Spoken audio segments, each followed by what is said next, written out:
Le service d'imagerie a 5 spécialités, l'IRM, le scanner, l'échographie, la radiologie conventionnelle et l'ostéodensitométrie. Le service d'imagerie de l'hôpital de Gonesse accueille tout type de patients, du petit prématuré, en passant par l'enfant, l'adulte et la personne âgée. Il prend en charge les patients qui sont hospitalisés au sein de la structure. Il accueille également les patients des urgences adultes et des urgences pédiatrie, les patients qui sont amenés par le SMUR ou le SAMU, et les patients des structures extérieures comme la psychiatrie et l'EHPAD. Sont également pris en charge tous les patients consultants de l'hôpital ou les externes de ville adressés par le médecin traitant. La prise de rendez-vous elle est faite directement au secrétariat de l'imagerie par les assistantes médico-administratives, soit en vous dirigeant directement au guichet de la radio, soit en appelant par téléphone ou par la boîte mail de l'hôpital.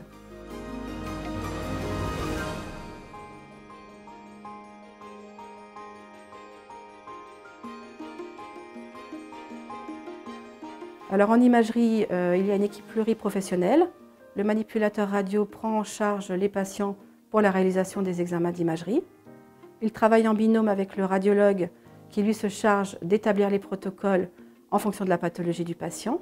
Au quotidien, le manipulateur radio est aidé par un agent de service hospitalier qui aide à la manutention des patients et à la mobilisation des appareils ou des machines. Le patient il est au cœur de l'examen. Ce n'est pas uniquement on fait des images. Si on prend en compte le patient, on prend en compte son histoire, on prend en compte sa douleur. Le radiologue n'a pas juste le rôle de poser un diagnostic. Il va au-delà, il dirige le patient vers le clinicien pour être bien pris en charge et pour être traité.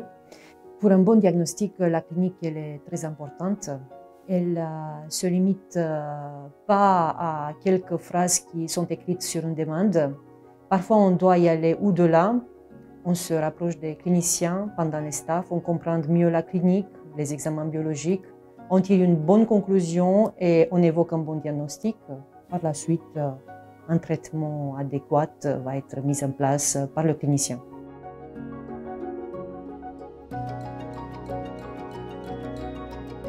À la fin de l'année, on va avoir un nouveau scanner qui est performant et innovant. Il s'agit d'un scanner spectral, un scanner avec lequel on peut mettre des diagnostics précis sans avoir besoin de compléments en IRM ou échographie.